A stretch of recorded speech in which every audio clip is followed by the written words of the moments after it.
Selamat malam saudara, Anda menyaksikan Business Talk bersama saya Masih Tertarikan. Saudara telah hadir juga di tengah-tengah kita wartawan konten Mbak Titis Nudiana. Selamat malam Mbak Titis. Selamat malam Ilona. Oke, dan kita tahu acara dari puncak gelaran KTT G20 saat ini tengah berlangsung di Nusa Dua Bali dan puncak rangkaian G20 pada 15 hingga 16 November 2022. 17 kepala negara hadir untuk membahas isu-isu yang menjadi tantangan global. Apa saja yang menjadi sorotan pada hari ini? Telah bergabung juga bersama kita jurnalis Kompas TV dari panggung G20, Paskalis Iswari. Selamat malam Paskalis. Apa yang menjadi sorotan di KTT G20 hari ini? Adakah bocoran terkait hasil akhir atau deklarasi G20? My sister, saya akan coba bagi dua pada hari ini yang menjadi topik utama. Ini karena dibagi dalam dua sesi, pagi dan juga setelah makan siang. Kalau di sesi pertama, ini pembahasannya adalah soal ketahanan pangan dan juga energi. Nah, di sesi pertama ini tampaknya pembicaraan ini lebih alot, mengingat kami menyimpulkan dari jamnya sebenarnya. Harusnya kalau dijadwal pada pukul 12.20 waktu Indonesia Tengah, para pemimpin negara ini sudah selesai menggelar pertemuan di sesi pertama. Lalu dilanjutkan dengan makan siang. Tapi tadi ini molor sekitar kurang lebih 40 menit. Padahal jam mulainya sebenarnya sudah tepat sesuai dengan rundown. Teman-teman media yang di sini memperkirakan ini tampaknya akan alot, mengingat soal ketahanan pangan, ketahanan energi ini erat sekali kaitannya dengan perang ataupun invasi Rusia ke Ukraina yang mengerek harga pangan, harga pupuk dan juga harga energi. Saya coba rekap juga ketika pidato pembukaan Presiden di sesi pertama tadi, Presiden dengan sangat jelas menyebutkan bahwa meminta negara-negara ini untuk berkolaborasi, bersinergi, menyampingkan keinginan ataupun kepentingan negara-negara mereka. Dan ia mengatakan bahwa kita harus menghentikan perang, bahwa ini adalah opsi yang tidak bisa tidak dilakukan begitu. Itu pesan Presiden ketika membuka sesi pertama. Tidak ada press statement sebenarnya setelah sesi pertama selesai. Tapi kalau kita lihat dari wajah-wajah Presiden, lalu juga tadi ada Menteri Keuangan dan Menteri Luar Negeri Retno Marsudi yang mendampingi Presiden, wajahnya sebenarnya tidak mendung begitu ya. Jadi mudah-mudahan ini adalah kabar baik, mendapatkan hal yang baik di sesi pertama pembahasannya meskipun cukup alot. Nah, di sesi kedua, Ilona ini membahas soal kesehatan. Kalau kesehatan, yang menjadi highlight-nya adalah soal Pandemic Fund yang 2 hari lalu pada tanggal 13 November Presiden sudah juga meresmikan Pandemic Fund, sebuah dana urunan dari negara-negara dan juga lembaga filantropi yang ikut menyumbang Pandemic Fund ini. Dana ini sebenarnya digunakan nantinya untuk membantu negara-negara berkembang ataupun negara miskin ketika di masa depan akan terjadi pandemi seperti COVID-19 lagi. Presiden dalam pidatonya mengatakan bahwa harapannya ini mengingatkan juga negara-negara supaya saling bantu bahu-membahu begitu ketika ada pandemi dan bisa membuat negara berkembang yang ada menjadi jembatan antara negara kaya dan juga negara miskin, terutama negara-negara miskin yang cukup kesulitan ketika terjadi pandemi. Itu rekapnya kira-kira pada hari pertama ini, my sister. Baik, terima kasih Paskalis. Ini tampaknya kalau dari laporan rekan kita di lapangan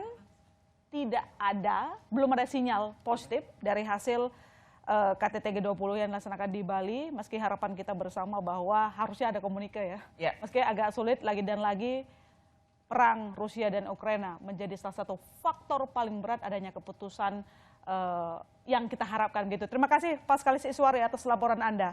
Dan Indonesia pantas berbangga hati memang saudara. KTT G20 berhasil dilangsungkan hari ini setelah sempat hampir tertunda karena adanya konflik geopolitik. Perang Rusia-Ukraina, ada sejumlah tantangan saat menggelar presidensi G20. Bagaimana Indonesia mengatasi tantangan tersebut? Rekan saya, Dipo Nurbahagia, mewawancari Menteri Luar Negeri Retno Marsudi. Sejak Group of 20 atau G20 didirikan pada tahun 1999, sejarah mencatat Indonesia merupakan negara berkembang pertama yang menjadi pemegang presidensi G20 di tahun 2022. Menariknya lagi, presidensi G20 di Indonesia tidak hanya diselenggarakan pada saat pandemi COVID-19 dan juga adanya gejolak ekonomi, tetapi juga bertepatan dengan adanya turbulensi geopolitik antara Rusia dan juga Ukraina yang tentu sedikit banyak mempengaruhi sikap dan juga pandangan dari sejumlah negara anggota G20. Membahas lebih lengkap terkait dengan hal ini, saat ini kami sudah bersama dengan Ibu Menteri Luar Negeri, Bu Retno Marsudi. Bu Retno, terima kasih sudah meluangkan waktunya bersama dengan Kompas TV, dan terima kasih kita sudah diterima di Gedung Pancasila. Langsung saja Bu, ini kan G20 tidak terasa sudah setahun lamanya dipimpin oleh Indonesia. Kita tahu juga yang menarik, ada orang-orang yang menyebut bahwa tidak menguntungkan, tetapi di sisi lain juga ini sebuah tantangan bagi Indonesia karena presidensi G20 kali ini berada di tengah turbulensi geopolitik antara Rusia dan juga Ukraina yang mempengaruhi sikap dan juga pandangan dari negara anggota G20. Mungkin bisa dijelaskan, Bu, dinamika seperti apa yang sudah terjadi selama kurang lebih 1 tahun presidensi G20 di Indonesia? Terima kasih banyak.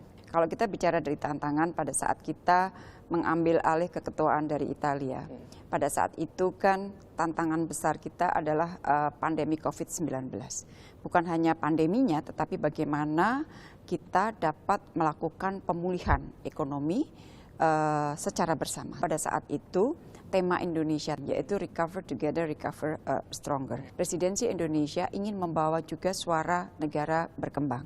Sehingga kalau terjadi pemulihan ekonomi adalah bukan pemulihan ekonomi yang kemudian menciptakan gap yang lebih besar antara negara maju, negara berkembang, tetapi sebuah pemulihan ekonomi yang inklusif. Kemudian Februari, situasinya menjadi sangat berubah karena perang terjadi di Ukraina dan tadi saya sampaikan dampaknya sangat luar biasa. Nah, kalau kita bicara mengenai masalah geopolitik, tantangan ekonomi dan sebagainya, maka saya dapat sampaikan bahwa ini adalah keketuaan mungkin yang paling sulit yang pernah dijalankan oleh sebuah presidensi. Tapi sekali lagi di tengah tantangan tadi kita ingin ambil manfaatnya saja. Dalam artian kita selalu mencoba untuk menjadi bridge builder, kita memiliki trust dari dunia. Kita akan coba spirit perdamaian, spirit untuk melakukan kerjasama ini terus kita injek di dalam semua perdebatan, diskusi di dalam G20. Ya. Berbicara soal G20, kita tahu fokusnya sedikit banyak ada 3. Yang pertama adalah pembangunan arsitektur kesehatan secara global, kemudian juga transformasi digital, juga transisi energi. Tetapi di sisi lain, seperti yang tadi kita sudah bahas, bahwa menjaga keutuhan, solidaritas dalam G20 itu sendiri nampaknya menjadi pekerjaan rumah yang cukup spesial di tengah presidensi G20 Indonesia. Peran diplomasi Indonesia seperti apa untuk kemudian menjaga soliditas ataupun solidaritas di G20 sendiri, dan bagaimana kemudian strategi yang dilakukan untuk menjaga keutuhan itu? Ya, satu mengenai prioritas. Pada saat kita mengambil alih keketuaan, prioritasnya 3. Tadi disebutkan kesehatan, energi, dan juga digital. Tetapi kemudian di titik Februari pada saat terjadi perang mulai terjadi, kita melihat bahwa dampak yang paling banyak dirasakan oleh dunia adalah mengenai masalah pangan. Ketahanan pangan menjadi isu yang banyak diperdebatkan. Oleh karena itu, kita tidak boleh menutup dan tidak bisa menutup mata tidak membahas isu pangan di dalam G20. Oleh karena itu, di dalam pembahasan KTT nanti akan ada 3 sesi, pangan sudah masuk di dalamnya. Sesi 1 adalah mengenai energi dan pangan, sesi 2 adalah mengenai masalah kesehatan, dan sesi 3 adalah mengenai masalah digital. Nah, itu 1. Kemudian yang mengenai masalah keutuhan.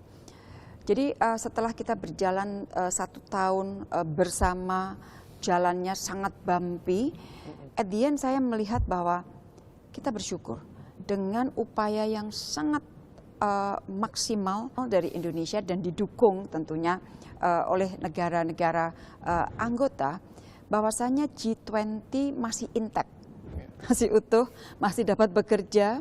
Itu adalah kalau menurut saya sudah sesuatu sekali. Kemudian yang kedua, ya tadi saya sampaikan bahwa mereka masih terus mencoba untuk memberikan atau ingin terus bekerja sama. Tidak ada satupun pertemuan G20 yang dibatalkan. Tidak ada satupun side event yang dibatalkan. Tidak ada satupun negara yang memutuskan untuk mendisengage secara penuh perdebatan-perdebatan. Jadi ini masih menunjukkan upaya mereka untuk tetap melakukan kerjasama. Apa kira-kira tolak ukur yang kemudian akan digunakan ataupun yang menjadi pijakan bagi pemerintah untuk mengukur sukses atau tidaknya G20 ini sendiri? Sukses. Publik rata-rata mengatakan sukses itu ada 2. 1, tingkat kehadiran, yang kedua adalah adanya deklarasi. Nah, saya ingin kupas satu persatu. Mengenai tingkat kehadiran, sejauh ini konfirmasi yang kita terima menunjukkan bahwa tingkat kehadiran cukup tinggi, sangat tinggi bahkan. Dan kita jangan lupa, dalam situasi normal pun tidak seluruh KTT G20 itu dihadiri oleh 20 leaders secara utuh. Ada saja 1, 2, bahkan kadang-kadang ada 4, ada 5 yang tidak bisa hadir. Tidak bisa dipersalahkan apa-apa karena beliau-beliau itu memiliki agenda di dalam negeri yang mungkin tidak bisa ditinggalkan pada saat itu. Jadi bisa dibayangkan di tengah situasi normal tidak dapat penuh itu sudah merupakan bukan kebiasaan tapi dapat saja terjadi, apalagi dalam situasi susah seperti ini. Jadi kalau tolak ukurnya adalah tingkat kehadiran, saya tidak khawatir. Yang kedua mengenai deklarasi. Mari kita sekarang lihat yang diperlukan oleh dunia sebenarnya kan substansi dari apapun nanti judul dari dokumen yang dihasilkan oleh G20. Dokumen itu sebenarnya isinya adalah policy guidance, komitmen politik para leaders untuk menggait kerja G20 ke depan. Nah, jadi intinya adalah substansinya. Kita jaga di substansi itu. Sementara mengenai judul, nanti kita diskusikan lagi. Jangan sampai substansinya ini menjadi berkurang. Nomor 3, kita extra mile. Extra mile dalam artian begini, G20 tidak pernah ada sebuah list concrete deliverables, kerjasama yang konkret. Maka kita menegosiasikan satu dokumen terpisah yang kita sebut G20 Action for Strong and Inclusive Recovery, isinya list kerjasama, jumlahnya ratusan, dan itu akan menjadi aneks dari dokumen yang akan dikeluarkan. Dan negosiasi untuk G20 Action ini sudah selesai. Ini dinegosiasikan 8 putaran. Ya, jadi kita optimis, tapi kita sadar betul ada caution juga, agak cautious karena dinamika sangat tinggi dan kita akan gunakan semua aset kepercayaan dunia, aset diplomasi yang kita miliki untuk mencoba menavigasi penyelenggaraan KTT G20 tahun ini. Presidensi G20 di Indonesia ini tetap berjalan dengan sukses dan juga tentu memberikan manfaat tidak hanya bagi Indonesia seperti yang tadi Bu Menlu bilang, tetapi juga bagi dunia. Ibu Retno Marsudi, Menteri Luar Negeri, terima kasih sudah bergabung bersama dengan Kompas TV. Terima kasih. Ya, Mbak Titis, kalau kita dengar tadi dari Menlu Retno Marsudi mengatakan ada 2 ukur kesuksesan. Satu tingkat kehadiran, kemudian soal nanti keputusan apa yang bisa didapatkan begitu. Yang itu yang tadi kita tunggu sampai besok lah setidaknya. Nah, kalau dari kacamata kita bagaimana Mbak Titis sebagai media melihat perhelatan ini sebagai presidensi G20 pertama kali negara berkembang, dan tadi disampaikan oleh Bu Menlu bahwa ini paling sulit loh, paling sulit di tengah kondisi seperti ini. Apa catatan yang bisa kita berikan? Dari sebenarnya sudah dijelaskan sama Bu Retno Menlu bahwa selama setahun ini memang ada perubahan yang luar biasa, yang awalnya memang pandemi yang menjadi problem utama dan bagaimana menyelesaikannya. Dan kemudian Februari mengalami perubahan yang luar biasa karena memang sangat ada perang. Signifikan dan sangat mengganggu, mulai dari pangan, energi gitu ya. Pangan dan energi ada efeknya seperti itu. Nah, sebetulnya yang kita tunggu adalah sebetulnya benar-benar hasil deklarasi bentuk dokumen apa sih yang kedepannya itu akan dihasilkan G20 dan kemudian menjadi rujukan. Rujukan pekerjaan dari negara-negara yang pemegang 80% dari ekonomi dunia, 75% dari populasi dunia. Nah, ini akan menjadi rujukan sebetulnya. Tapi tadi ditekankan bahwa hasil G20 sekarang ini sepertinya tidak ada komunike atau kesepakatan bersama. Ini memang menjadi catatan sejarah. Tapi ditekankan bahwa itu terkait substansinya. Intinya pemerintah ingin mengatakan bahwa memang jangan-jangan nanti besok itu akan kelihatan bahwa hasilnya memang tidak ada komunike bersama, tidak ada kesepakatan, tapi bentuk dokumennya, name-it-nya apa gitu.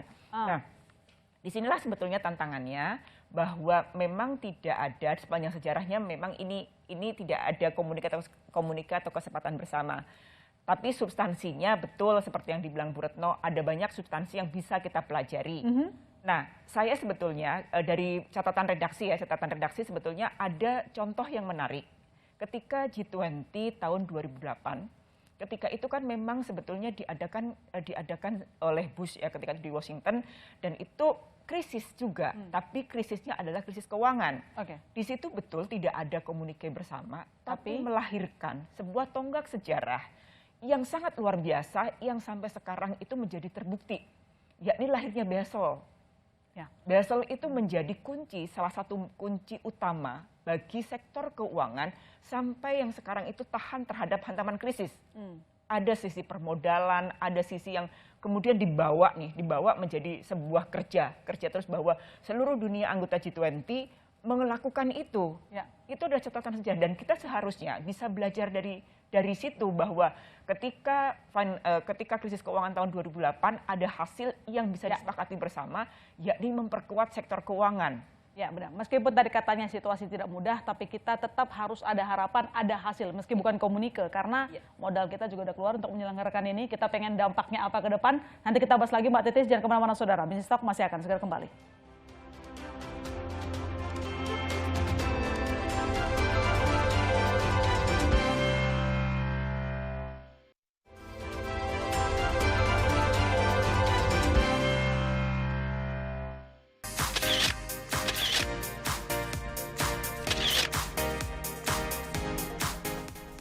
Ke Kute kemana Kute? Kute? Wah, bukan di Bali? Ya, astaga ya Allah. Taman Mini Indonesia Indah. Kirain di Bali. Ada pemirsa. Selamat datang di Indonesia. Bukan di Bali. Taman Mini.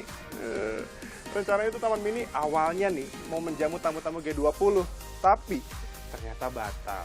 Tapi kita tetap harus bangga. Kenapa? Karena presidensi G20 tetap dilaksanakan.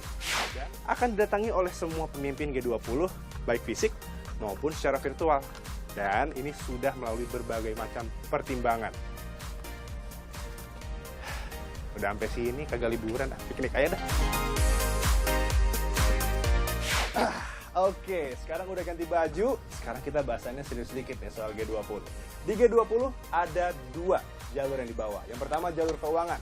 Tentunya melibatkan Kementerian Keuangan dan Bank Sentral, serta membawa 6 poin bahasan, termasuk menyangkut sistem keuangan. Dan yang kedua, ini adalah jalur serpa, bahasannya di luar keuangan tentunya. Ini bisa soal pariwisata, edukasi, iklim, kesehatan digital, dan masih banyak lagi. Nah, terus Indonesia dapat apa sih dari penyelenggaraan G20 ini? Yang paling konkret adalah efek positifnya guys, karena ada 438 rangkaian kegiatan di 25 kota di Indonesia. Nah, tau gak sih, kontribusi ekonominya ini nggak main-main loh. 7,4 triliun rupiah ini dikeluarkan. Mulai dari mana saja? Hotel, wisata, UMKM, atau bahkan kita tidak merasakan bahwa dengan adanya G20 ini, fasilitas-fasilitas ini semakin bagus. Aspal mulus, infrastruktur dikebut menyambut G20. Ya, Anda masih bersama saya, mahasiswa Tarigan, dan juga wartawan senior konten Mbak Titis Nurdiana. Dan berbicara soal ekonomi, sejumlah upaya telah dilakukan pemerintah untuk memberi kontribusi positif memulihkan ekonomi global. Seperti apa persisnya peranan Indonesia dalam menekan risiko penurunan ekonomi? Berikut wawancara rekan saya Putri Oktaviani bersama Menteri Keuangan Sri Mulyani. Baik, terima kasih Ibu Menteri Keuangan Sri Mulyani. Pertanyaan pertama Ibu, dinamika presidensi G20 Indonesia sudah hampir 1 tahun. Forum ini awalnya dibuat untuk kerjasama ekonomi. Namun dalam perkembangannya muncul polarisasi yang tajam. Krisis pangan, krisis energi, bahkan dalam 11 bulan terakhir muncul perbedaan pandangan antar negara anggota. Lantas apa misi yang dibawa Indonesia dalam KTT? Misi Indonesia tentu menjaga agar G20 tetap menjadi forum kerjasama ekonomi global yang utama. Itu tidak mudah karena seperti tadi disebutkan pada saat Indonesia memegang presidensi tahun lalu dan kita mengangkat tema Recover Together, Recover Stronger.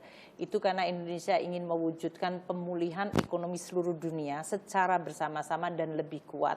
Dari mana? Dari dampak pandemi yang telah memporak-porandakan dunia selama lebih dari 2 tahun. Dan ini tantangannya waktu itu lebih kepada pandemi, yaitu bagaimana akses vaksin, bagaimana kita bisa memberikan dukungan pada negara-negara yang telah kehilangan space untuk fiskal dan moneter, kita bisa mensupport pemulihan ekonomi di berbagai negara, terutama negara-negara berkembang dan negara-negara dengan income rendah. Kemudian muncul masalah geopolitik dalam bentuk perang yang terjadi pada bulan Februari. Kemungkinan terjadinya breakout atau pecahnya G20 itu sangat nyata pada saat awal perang itu.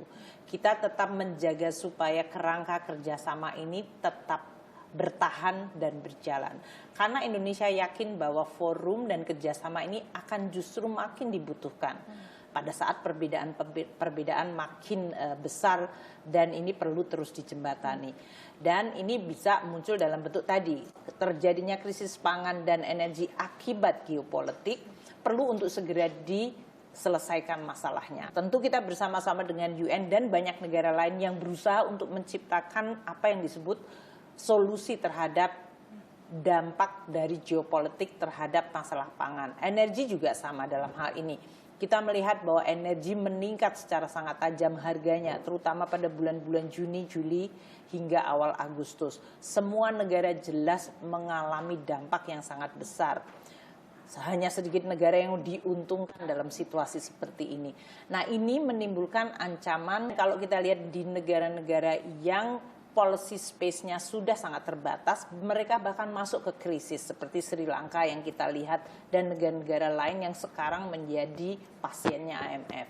Nah, oleh karena itu banyak yang memuji peranan Indonesia yang sangat sabar, telaten, tapi juga tegas dan berwibawa di dalam tetap menjaga spirit kerjasama, walaupun perbedaan dan juga dalam hal ini ketegangan sangat-sangat tinggi pada saat kita memegang presidensi.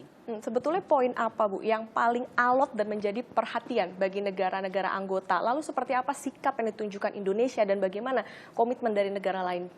Banyak negara yang melakukan condemnation atau dalam hal ini melihat bahwa penyerangan terhadap Ukraina menyebabkan terjadinya ketegangan dan oleh karena itu territorial integrity dari negara-negara harus tetap dihormati. Karena dengan terjadinya perang, dampak ikutannya luar biasa banyak.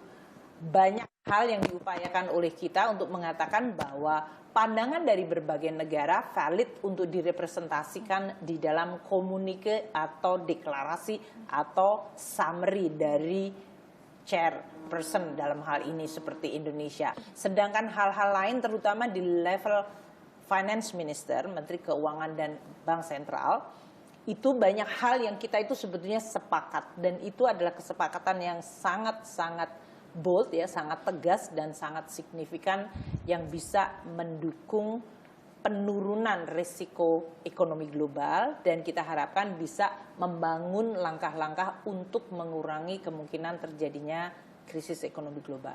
Ya, kemudian Bu, apa yang perlu publik harus tahu soal perkembangan dari 6 poin dalam jalur keuangan dan bagaimana mentransmisikan 6 poin tersebut dalam negara-negara di G20? Kalau kita bicara 6 poin mengenai pertama exit strategy dan scarring effect, itu tentu sekarang di dalam konteks dinamika terjadinya geopolitik tension, maka bicara tentang exit strategy itu menjadi sesuatu yang harus dilihat dalam konteks tantangan baru, inflasi yang tinggi, kebijakan moneter yang bahkan kemudian harus tightening secara sangat drastis. Itu sendiri sudah menimbulkan dinamika yang sangat berbeda dari pada saat kita awal bicara tentang exit strategy.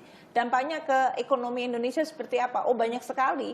Kalau inflasi dunia tinggi kemudian tightening monetary sangat tinggi, maka akan menimbulkan dampak terhadap nilai atau cost of fund. Berarti kecenderungan suku bunga yang tinggi, nilai tukar dolar yang menguat, itu akan sangat mempengaruhi banyak operasi dari perusahaan-perusahaan di Indonesia. Scarring effect, saya rasa kita sekarang melihat lebih dengan adanya pemulihan COVID dan banyak sekali masyarakat dunia sudah mulai melakukan aktivitas, maka kegiatan-kegiatan ini bisa memulihkan sektor yang selama ini tertinggal akibat pandemi, seperti tourism, restoran, hotel. Kalau kita bicara tentang financial safety net atau yang kita bicara mengenai bagaimana reformasi di IMF, Bank Dunia dan Regional Development Bank, untuk Indonesia mungkin tidak relevan, tapi untuk banyak negara 60 lebih negara yang menghadapi kondisi keuangan yang sangat-sangat ketat dan bahkan mendekati krisis, itu sangat membantu sekali. Kemudian kita bicara tentang infrastruktur financing, itu juga salah satu yang sangat penting. Relevan untuk Indonesia, relevan untuk bahkan semua negara. Bagaimana semua negara perlu membangun infrastruktur, tapi bagaimana supaya sustainable? Bagaimana supaya bisa mengattract atau menarik dana-dana dari private maupun dari sumber-sumber global untuk bisa mendanai infrastruktur secara sustainable. Banyak negara mungkin tidak seberuntung kita karena mereka menghadapi kekeringan, bahkan kebakaran hutan yang luar biasa sangat dahsyat pada saat mereka menghadapi pandemi. Jadi buat Indonesia juga penting membahas financing, keuangannya dari bagaimana negara bisa mengurangi CO2 ini melalui transisi dari ekonominya menuju ekonomi hijau. Pilar selanjutnya adalah global taxation. Dan di dalam global taxation agreement itu sangat penting. Kita bahkan di Bali ini bulan Juli lalu mengeluarkan Bali Declaration. Itu salah satu komitmen yang maju untuk bagaimana menciptakan momentum kerjasama perekonomian dan perpajakan secara global. Jadi berbagai hal itu sangat penting. Hal yang terakhir adalah fintech atau digital technology. Untuk kita bicara tentang teknologi digital dan juga ekonomi digital di dalam konteks bagaimana menciptakan inklusi dan dari sisi risiko bagaimana financial technology bisa menciptakan risiko seperti kripto yang sekarang ini menjadi sorotan, itu juga dibahas. Jadi berbagai pilar-pilar ini sangat-sangat relevan untuk Indonesia hari ini dan ke depan. Baik, terima kasih Ibu Menteri Keuangan Sri Mulyani. Semoga sehat selalu dan sukses untuk KTT G20 kita. Ya, itu dia tadi wawancara dengan Menteri Keuangan. Banyak fokus yang ingin diselesaikan. Butir-butirnya begitu Mbak Titis. Tetapi sayangnya semenjak setahun kita menjadi presidensi G20 ternyata belum ada satupun kesepakatan begitu ya. Ya, meski kita masih menunggu besok seperti itu. Nah, apakah kita masih bisa dibilang cukup sukses dengan selama setahun itu sudah banyak bahasan, banyak agenda, side events di acara Hari H juga banyak begitu. Tapi apakah kita sudah bisa dibilang sebagai negara yang sukses menjadi presidensi G20? Sukses itu kalau dalam pandangan redaksi kita ya, kita kan misalnya kita melihat bahwa kalau dari sisi kehadiran tadi sebetulnya kan jelas bahwa dari yang awalnya diklaim 20 bisa hadir, kemudian pada tanggal 17 ya tanggal kemarin itu sebelumnya itu kan dibilang bahwa 17 hanya 17 saja yang hadir. Artinya dari persentase oke, gitu. Itu adalah disebut bisa tingkat keberhasilan. Nah, selama setahun penuh seperti dijelaskan oleh Bu Sri Mulyani dan juga Bu Retno bahwa sesungguhnya memang tidak mudah gitu. Tidak mudah karena memang perubahan luar biasa yang awalnya itu kita mau bersama-sama keluar dari pandemi, kenapa kemudian temanya adalah recover bersama, recover together. Nah, kemudian berubah kan, mengalami perubahan karena ada dinamika geopolitik itu dan efeknya memang luar biasa. Efeknya luar biasa karena efeknya juga bukan cuma pandemi tapi menjadi beralih ke ekonomi, krisis ekonomi. Itu tadi disampaikan oleh Bu Sri Mulyani ya, yang sampai ada tekanan ekonomi yang lebih berat, itulah fungsi kita berkumpul di sini begitu. Nah, sebetulnya dari deklarasi yang muncul sekarang, deklarasi ataupun summary hasil-hasil yang dia hasilkan yang baik itu finance track maupun Sherpa track, sebetulnya akan menjadi lebih efektif jika kita atau G20, negara-negara G20 bisa mendorong ke lembaga-lembaga. Artinya begini, ketika kita ingin menciptakan perdamaian, ingin menciptakan mendorong mengutuk perang Rusia-Ukraina, ya kita arahkan ke PBB, bahwa PBB memang harus berperan secara aktif meskipun sekarang nyalinya PBB menjadi ciut ketika terjadi perang ini. Yang penting forum ini berarti kita jadikan sebagai tempat berkumpul menyamakan persepsi kemana arah kita terkait sikap dengan perang Rusia dan juga Ukraina. Tapi Mbak Titis, nanti pasti kita akan membahas lagi soal perang Rusia-Ukraina menjadi momok paling besar begitu ya. Tadi Bu Menkyu juga menyampaikan bahwa kita kan berkumpul banyak negara, kepentingannya beda-beda. Meski judul gedenya sama ya, misalnya kayak perang Rusia Ukraina tadi. Tapi bagaimana kita sebagai presidensi G20 lagi dan lagi, memang ini sebuah prestasi ya, negara berkembang pertama menjadi presidensi G20 untuk bisa memberikan keadilan itu. Karena kita bebas bersuara kan di sini sebagai tuan rumah. Bagaimana nanti apa yang disarankan, dibicarakan oleh Indonesia ini juga tentu bisa menolong negara-negara yang sangat membutuhkan, misalnya yang terlibat utang. Sebetulnya sebagai presidensi memiliki peran sentral karena bisa mengkondak istilahnya bahwa kita tahu bahwa banyak negara-negara, Indonesia relatif tadi seperti Menkyu bilang bahwa relatif tidak banyak memetik manfaat dari kemudian kesempatan-kesempatan itu. Tapi tetap ada juga yang bisa kita ini, tapi negara-negara lain justru membutuhkan. Nah, sebagai presidensi, kondak kita lah yang sebetulnya bahwa aneka deklarasi summary atau apapun namanya nanti itu membawa efek ke negara-negara yang memang membutuhkan. Anggota G20 kan tidak advance country, ada negara berkembang, ada poor country. Ada gap di sana. Iya, ada gap yang luar biasa. Nah, ini yang sebetulnya harus dipangkas. Kepentingannya harus disamakan, bagaimana negara-negara advance country itu bisa menolong dengan lembaga-lembaga yang tadi kita sebutin, bahwa IMF kemudian berperan nyata terhadap negara-negara yang membutuhkan pendanaan ketika krisis ini terjadi akibat perang. Dan kemudian ada juga bahwa perkembangan dari kesepakatan bersama bahwa kita ini menuju energi bersih.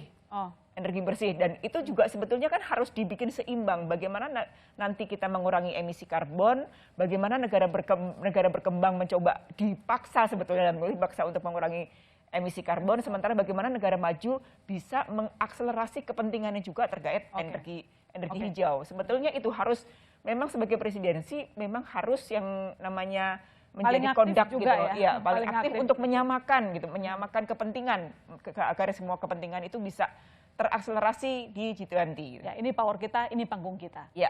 Jangan kemana-mana dulu saudara, kami masih akan segera kembali.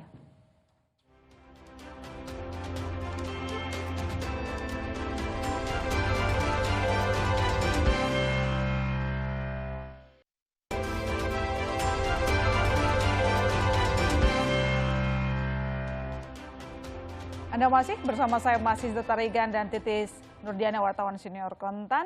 Di antara banyak agenda yang dibahas dalam forum pemimpin negara di KTT G20, saudara, ada 13 paragraf kesepakatan yang telah disepakati. Namun masih 2 yang akan dinegosiasikan dalam puncak KTT G20 ini. Berikut wawancara rekan saya, Paskalis Iswari, bersama Gubernur Bank Indonesia, Peri Warjio. Presidensi G20 Indonesia sudah bekerja dalam 1 tahun terakhir. Negosiasi terus dilakukan dengan negara-negara anggota yang harapannya bisa membawa arah untuk prospek ekonomi ke depan, dan tentunya yang tidak kalah penting adalah stabilitas sistem keuangan.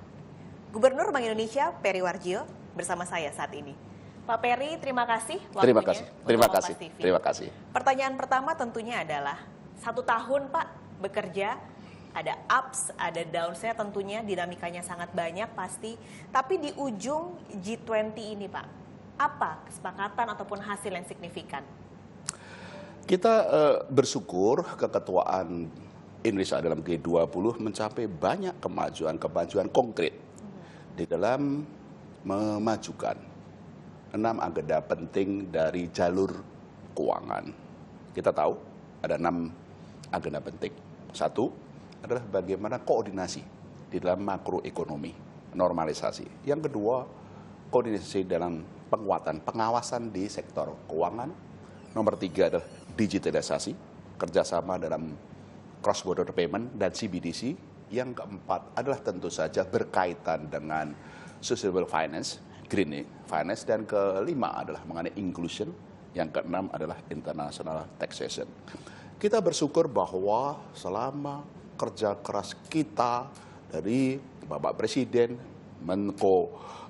para Menko, Bu Menteri, dan saya, ini betul-betul banyak capaian konkret. Nanti kita bisa diskusikan capaian konkret di tengah tentu saja dinamika politik, ketegangan politik. Ini tidak mudah dalam diplomasi internasional.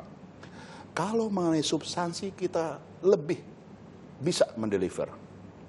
Ada di dalam 15 paragraf kemarin dalam pertemuan terakhir Menteri Keuangan dan Gubernur Bank Sentral di Washington DC, ada 15 paragraf. 13 paragraf itulah komitmen, deliverable, konkret action bersama di dalam 6 agenda prioritas. Ada 2 yang memang belum disepakati, yaitu yang akan dibahas di dalam leader ini, yaitu adalah berkaitan dengan global energy and food dan mengenai kesehatan. Bukan masalahnya, sudah tahu semua masalahnya dan bagaimana menyelesaikan, tapi penyebabnya. Karena berkaitan dengan geopolitik. Pak Peri bilang tadi ada 6. Kita juga mungkin terus disebutkan juga di jalur keuangan ini ada 6 prioritas. Ini nantinya aksi nyatanya bentuknya seperti apa sih Pak? Pertama, berkaitan dengan koordinasi kebijakan makroekonomi. Dan ini di sini Indonesia menyampaikan, menyuarakan bagaimana pentingnya koordinasi fiskal dan moneter di dalam mengatasi permasalahan ekonomi ini supaya memitigasi risiko resesi dan tingginya inflasi. Bahwa solusinya harus koordinasi yang erat antara fiskal dan moneter. Fiskal memberikan subsidi supaya dampak harga energi global tidak meningkatkan inflasi, dan moneter pun juga perlu merespon dari sisi moneternya. Kenaikan suku bunga, stabilisasi nilai tukar, maupun yang lain. Tapi dengan koordinasi ini, lihat Indonesia. Pertumbuhan ekonomi tinggi, 5,3% di kuartal 3, inflasinya lebih rendah dari perkiraan 5,7%. Sementara kalau di negara lain itu tidak seperti itu. Ini sudah menjadi komitmen. Tentu saja bagaimana nanti menerapkan di masing-masing negara. Bahkan ini juga menjadi pedoman juga bagi IMF untuk merumuskan kerangka kerja kebijakan yang terintegrasi, terkoordinasi ini. Nomor 2, di dalam sektor keuangan juga sudah ada komitmen untuk penguatan, pengaturan, dan pengawasan istilahnya non-bank financial institution. Sejak krisis global, perbankan kan sudah diperkuat. Regulasinya, pengawasannya. Same activities, same risk, same regulation. Kalau aktivitasnya sama, risikonya sama, regulasinya harus sama. Nomor 3 yang sangat maju adalah kesepakatan untuk kerjasama antar negara di dalam digitalisasi sistem pembayaran. Ini sudah disepakati, bahkan programnya atau program 5 tahun ke depan sudah disepakati. Target-target yang akan dicapai seperti apa. Dan ini melalui Financial Supervisory Board Committee on Payment System. Bahkan mengenai CBDC, Central Bank Digital Currency, juga sudah ada kemajuan mengenai model desainnya seperti apa. Bagaimana ini digunakan untuk financial inclusion, dan bagaimana kerjasama mengenai cross border. Nomor 4 yang juga menjadi kita contohan ke dunia adalah penggunaan digitalisasi untuk inklusi ekonomi dan UMKM. Untuk kaum wanita, kaum muda. Bahwa untuk inklusi ekonomi dan keuangan itu lebih cepat dengan digitalisasi sistem pembayaran. Dan Indonesia sudah melakukan QR Indonesian Standard, fast payment, dan segala macam seperti itu. Yang kelima, berkaitan dengan transisi untuk ekonomi hijau dan keuangan berkelanjutan. Itu perlu ada kesepakatan mengenai transisinya. Dari substansi, 13 paragraf di dalam chair summary yang kemarin di Washington DC, itu udah jauh melebihi ekspektasi kita. Pertanyaannya adalah, bisa nggak sih Pak ini nanti diimplementasikan dan juga diterapkan di kebijakan yang ada di Indonesia gitu, untuk memastikan bahwa itu tidak hanya wacana aja, tidak hanya sebatas paragraf begitu Pak? Kita sudah melakukan. Bahkan apa yang kita lakukan di Indonesia kita sampaikan kepada G20. Satu, pentingnya koordinasi yang agenda pertama. Pentingnya koordinasi fiskal dan moneter. Ini kan selama pandemi COVID dan sekarang, bagaimana fiskal moneter sangat-sangat kuat. Ini menjadi suatu pilar, suatu bukti bahwa dengan koordinasi fiskal dan moneter yang sangat-sangat erat, itu inflasi kita rendah, pertumbuhannya bisa tinggi. Selama 3 tahun ini kan defisit fiskal melebihi 3%. Termasuk untuk bantuan sosial, termasuk untuk subsidi BBM untuk yang kaum bawah. Dengan seperti itu kan inflasi kita lebih rendah. Coba bandingkan, kita 5,7%. Inggris berapa? 9%. Amerika berapa? Sudah lebih tinggi dari 8%. Ini kita sudah lakukan. Dan ini kenapa kemudian di dalam kesepakatan G20, penguatan koordinasi fiskal moneter itu menjadi konkret, menjadi komitmen di masing-masing negara. Yang ketiga tadi, mengenai cross border payment. Kita memberikan contoh, tidak hanya Indonesia yang digitalisasi sistem pembayaran sangat-sangat cepat dan menyelamatkan kita, ekonomi kita selama pandemi. Coba bayangkan, Mbak Paskalis, selama COVID, kalau tidak QR Indonesia Standard, tidak ada fast payment. Bagaimana kita bisa bertransaksi? Semoga Bapak Presiden ini kita doakan 2 hari ini dalam G20 leaders bisa memberikan solusi-solusi global untuk masalah-masalah, apakah yang pertama energi dan pangan, yang kedua adalah mengenai kesehatan, tapi agenda ketiga digital transformation kita banyak capaiannya. Terima kasih banyak Terima Pak kasih Pak Sekir. Terima kasih. Sehat selalu Pak Peri. Sehat-sehat selalu. Terima kasih. Terima kasih. Ya, kalau pesan dari Gubernur Bank Indonesia memang tampak optimis, tapi sama-sama tahu bahwa sama-sama menanti lebih tepatnya keputusan apa yang dihasilkan sebagai presidensi G20. Tadi kalau kita lihat ini Pak Peri menekankan soal digitalisasi juga ya, soal CBDC yang katanya sudah ada perkembangan. Oke. Lantas kalau dari pandangan redaksional, kalau kita simpulkan yang diucapkan oleh Pak Peri tadi sebagai penjaga nilai tukar rupiah dan juga inflasi begitu, apakah sudah cukup maksimal selama ini untuk menyatakan perannya dalam pertemuan di G20 selama setahun ini? Setahun penuh ya, setahun penuh akhirnya gitu. Akhirnya nanti besok itu akan menjadi penutupan dan kemudian akan berlanjut ke India. India akan memiliki PR yang sangat luar biasa besarnya ketika menerima presidensi G20 setelah Indonesia. Nah, dari kesimpulan yang tadi baik itu Bu Retno dan Bu Sri Mulyani dan kemudian Pak Gubernur BI, sebetulnya persoalannya sebenarnya clear lah, clear bahwa ekonomi menghadapi tantangan, kebijakan yang dilakukan negara maju terkait suku bunga dan inflasi, dan juga itu akan berpengaruh ke nilai tukar, dan dampaknya kan sebenarnya jelas bahwa saat nilai tukar tidak stabil, maka kita akan terpapar baik itu impor maupun ekspornya. Yang impor pasti akan mengalami kenaikan atau eskalasi.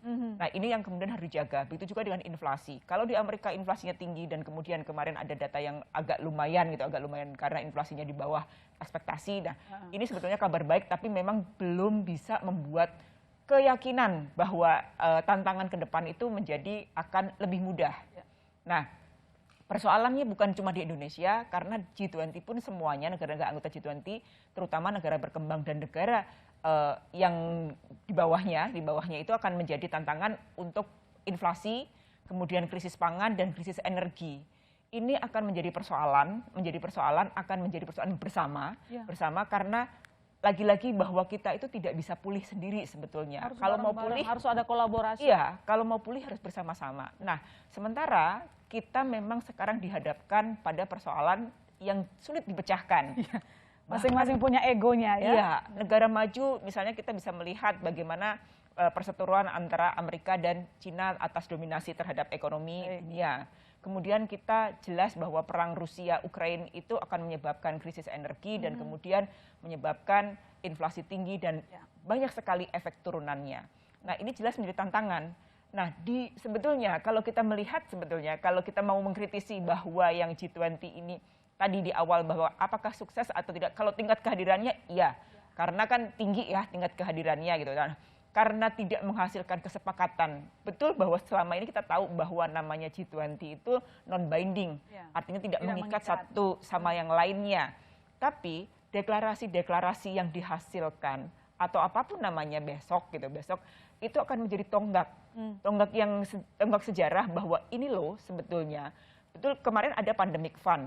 Pandemic fund itu akan menjadi sangat efektif jika kemudian anggota sepakat untuk menyerahkan pandemic fund itu dalam sebuah lembaga yang memang formal. Kita punya WHO, kita punya yang menangani kesehatan dunia. Intinya ini bagaimana pandemic fund itu bisa dimanfaatkan secara bersama-sama anggota G20. Belum kita ngomongin soal energi juga kan, bahwa energi yang hijau itu ada duit banyak, bagaimana memanfaatkannya itu bisa menjadi salah satu tonggak sejarah bahwa ini memang banyak kesepakatan, banyak deal-deal yang luar biasa dihasilkan, yang tadi Bu Retno bilang akan menjadi apendik dari hasil deklarasi.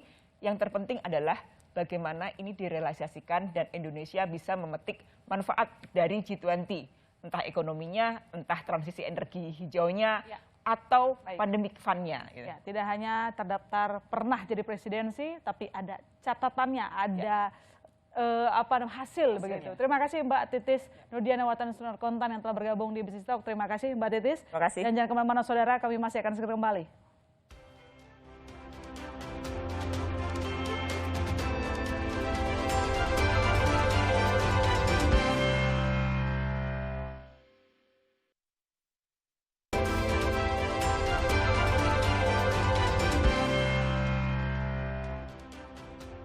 Menjadi presidensi G20 adalah sebuah kebanggaan untuk Indonesia. Tapi yang paling penting kita akan tunggu nanti solusi ataupun putusan dari berkumpulnya sejumlah negara yang menyumbang 80% terhadap PDB dunia. Saya masih tetap undur diri. Sampai jumpa. Selasa depan.